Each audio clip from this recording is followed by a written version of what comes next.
ahas, ika nga nila, ay hindi lang nakikita sa kagubatan. Minsan ay nasa tabi mo na pala o kinakaibigan ka pa. Ngunit sa listahan nating ito, ang mga totoong ahas na may mga kamandag at may kakayahang kumitil. Napakaraming buhay. Mayroong 3,600 ang naitalang uri ng ahas sa buong mundo at 132 dito ay nakalalason. Kaya naman samahan niyo ako upang ating tuklasin ang 10 pinakamamandag na ahas sa buong mundo.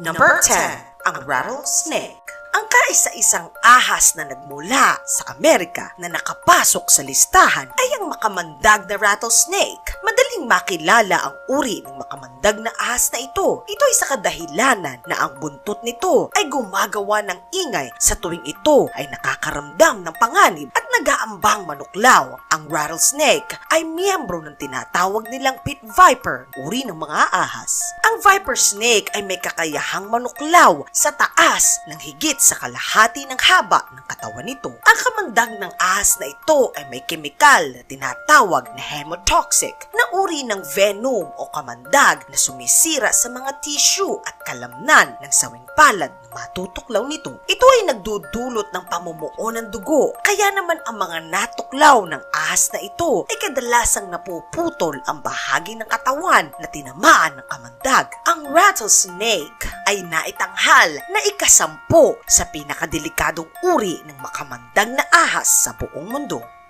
Number 9, ang death adder. Ang makamandag na ahas na death adder ay matatagpuan sa bansang Australia at maging sa New Guinea. Ang ahas na ito ay kumakain ng kapwa nitong ahas. Kahit pa nga ang ilan sa pinakanakalalassong uri ng ahas sa ating listahan ay ginagawa lamang nito na isang hapunan. Ang estilo ng paninila ng death adder ay sa pamamagitan ng pag-ambush. May tila pagkakahawig ang death adder sa naunang ahas sa listahan, ang rattlesnake. Ang kanilang katawan ay halos parehong bilugan, maging ang kanilang ulo ay tila halos magkahawig rin. Ang sawing palad na matutuklaw ng ahas na ito ay nasasawi dahil ang kamandag nito ay tinatawag na neurotoxins. Ito ay nakapagdudulot ng pagkaparalisa at kung hindi magagamot ay maaaring magresulta sa pagkasawi. Ito ay sa loob lamang ng 6 na oras. Ito ay sa kadahilanan na ang lason na kumalat sa katawan ng kanyang biktima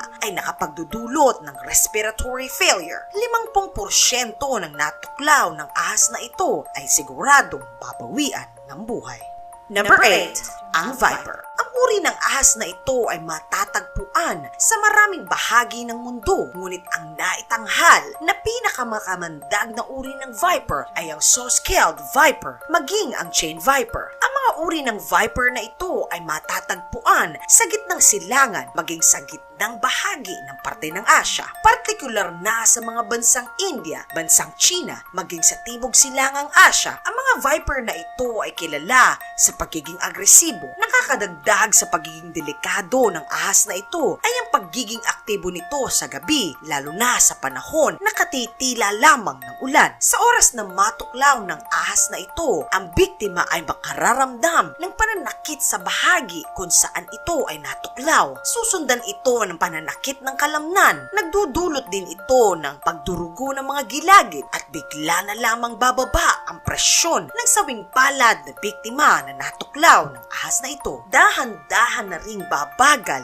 ang tibok ng puso ng biktima. Sasabayan pa ito ng pagkakaroon ng mga sugat sa bahagi ng katawan na natuklaw, maging sa mga bahagi ng parte ng katawan. Maaari rin itong samahan ng pamamaga, maging ng pagsusuka. Ang pamamaga ng katawan ay maaaring magtagal mula 2 linggo hanggang sa 1 buwan. Ilang kaso din ang naitala na ang laman kung saan natuklaw ang biktima ay unti-unting mabubulok. Ang mga natuklaw ng ahas na ito, kung hindi magagamot, ay papanaw sa loob ng 1 hanggang sa 14 na araw. Ito ay sa kadahilanan na ang impeksyon ay kakalat sa buong katawan at magdudulot ng pagkalason sa dugo at sa katagalan ay titigil na rin sa pagtibok ang kanilang mga puso. Number 7, Philippine Cobra. Hindi lahat ng cobra ay papasok sa ating listahan, ngunit ibahin ninyo ang Philippine Cobra. Ang kobrang matatagpuan sa ating bansa ay kayang dumura ng kanyang kamandag ng 3 metro ang layo. Ang kamandag ng Philippine cobra ay isa sa kamandag na tinatawag na neurotoxins. Ito ay nakakaapekto sa puso maging sa paghinga. Ang kamandag ng ahas na ito ay nagdudulot ng pagkaparalisa at pagkasawi sa loob lamang ng 30 minuto. Ang mga simptomas ng kamandag nito ay pananakit ng ulo, pagkahilo, pagsusuka, pananakit ng tiyan, pagdurumi. Ang biktima ay mawawala ng malay at kukumbulsyonin. Kung hindi maaagapan sa loob lamang ng 30 minuto ay tiyak ang pagkasawi ng sino mang sawing palad na matuklaw ng ahas na ito.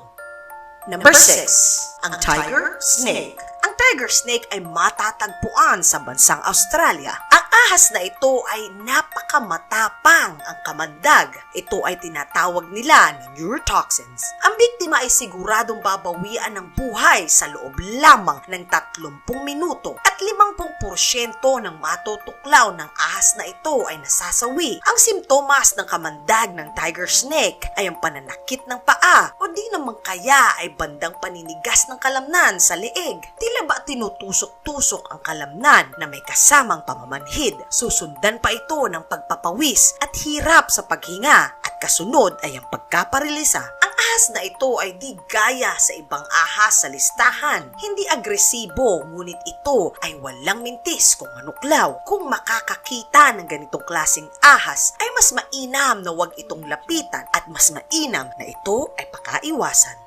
Number 5. Ang Black Mamba. Ang ahas na Black Mamba ay matatagpuan sa maraming parte ng tenente na Africa. Ang ahas na ito ay kilala sa pagiging agresibo at talaga namang walang mintis kung manuklaw. Ang Black Mamba rin ay ang naitanghal na pinakamabilis ng uri ng ahas sa kalupaan. Kaya nitong umabot sa 20 kilometro ang bilis kada oras. Kaya nitong manuklaw ng 12 sunod-sunod na beses ng walang mintis. 50% ng biktima ng ahas na ito ay pumapanaw. Ang mga simptomas ay ang pananakit ng bahagi kung saan natuklaw. Susundan ito ng tila pagkakakuryente ng bibig, maging ng buong kalamnan. Susundan pa ito ng pagkaduling, pagdidilim ng paningin, pagkalito, lagnat, paglalaway o pagbula ng bibig, pangingisay. Kung sa panahong ito ay hindi malalapatan ng lunas, ay makararamdam ang biktima ng pananakit ng tiyan, pagkahilo, pagsusuka, pamamutla, hirap sa paghinga, irregular na tibok ng puso, pagkaparalisa. Ang biktima ay kukumbulsyonin. Ito ay mauuwi sa coma at kalaunan ay papanaw na ang biktima. Ang lahat ng ito ay maaaring mangyari sa loob lamang ng 15 minuto hanggang sa 3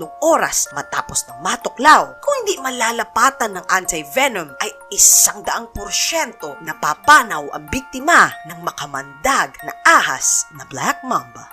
Number 4. Ang taipan. Isa na namang makamandag na ahas na matatagpuan pa rin sa bansang Australia ay ang taipan. Ang isang patak ng kamandag ng ahas na ito ay sapat na upang pumatay ng 12,000 guinea pig. Ang kamandag ng ahas na ito ay nagdudulot ng pamumuo ng dugo o blood clot na nagiging sanhi ng pagbabara ng ugat. Ang kamandag ng taipan ay napakataas na uri ng neurotoxins. Bago pa naimbento ang anti-venom para sa kamandag nito ay walang naitalang nakaligtas sa kamandag ng ahas na ito. Ang lahat ng sawing palad na biktima ay pumapanaw 1 oras mula nang sila ay matuklaw. At kahit pa nga may anti-venom na, ang pasyente ay 50% lamang ang tsansa upang makaligtas at karaniwang kailangang ilagay sa ICU upang matutukang mabuti ang kanilang magiging kalagayan.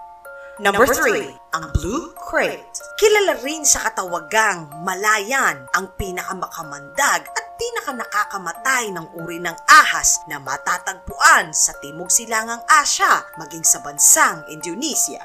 50% ng biktima nito ay talaga namang mamamatay. Ito ay kahit pa sila ay naturukan na ng anti-venom. Ang Blue Crate ay naninila at kumakain ng kapwa nito makamandag na ahas. Kahit pa ang kauri nito ito. Karaniwang gabi lamang ito lumalabas. Ngunit ganun pa man sa pangkalahatan, ang ahas na ito hindi gaya ng ibang ahas sa listahan natin na agresibo. Ito ay tila mahiyain at mas pipiliin na lamang na umiwas. Huwag lamang itong gagalitin o gagambalain. Ang kamandag ng ahas na ito ay isang uri ng napakatapang na neurotoxins. 16 na beses na mas matapang pa sa kamandag ng isang cobra. Sa oras na matuklaw, ang biktima ay agad itong makararamdam ng pamumulikat, pangingisay at pagkaparalisa. Ang biktima ay kadalasang hindi na umaabot ng buhay sa ospital o hindi naman kaya ay permanenteng nasa estado ng coma o brain dead dahil na rin sa hypoxia o pagkakulang o pagkawala ng oxygen sa katawan.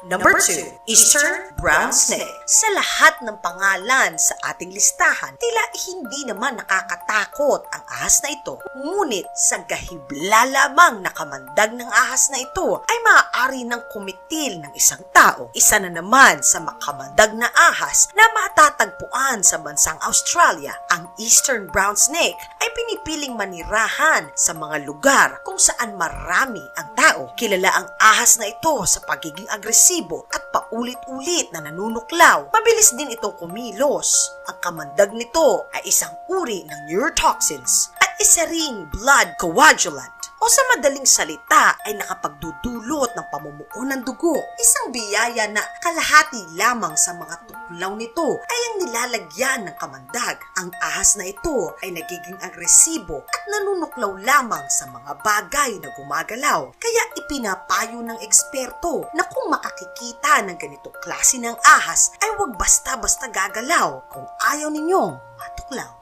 Number 1, ang fierce snake o inland taipan. Ang naitanghal, pinakamakamandag na ahas sa kalupaan ay ang inland taipan. Ang isang tuklaw nito ay kayang maglabas ng 110 miligramo ng kamandag. Ito ay sapat na upang kumitil ng 100 katao o 250,000 ng daga. Kung ikukumpara ay 50 beses na mas malakas ang kamandag nito kung ikukumpara sa isang cobra. Bihira ang kaso ng pagkatuklaw ng ahas na ito. Ito rin ay hindi agresibo, ngunit kung sawing palad na matutuklaw ng isang tao, 100% napapanaw ito sa loob lamang ng 30 hanggang sa 45 minuto. Kung isasama ang katubigan, ang maitatanghal na pinaka-makamandag na ahas ay ang Belcher's Sea Snake. Ang 1 gramo ng kamandag nito ay kayang kumitil ng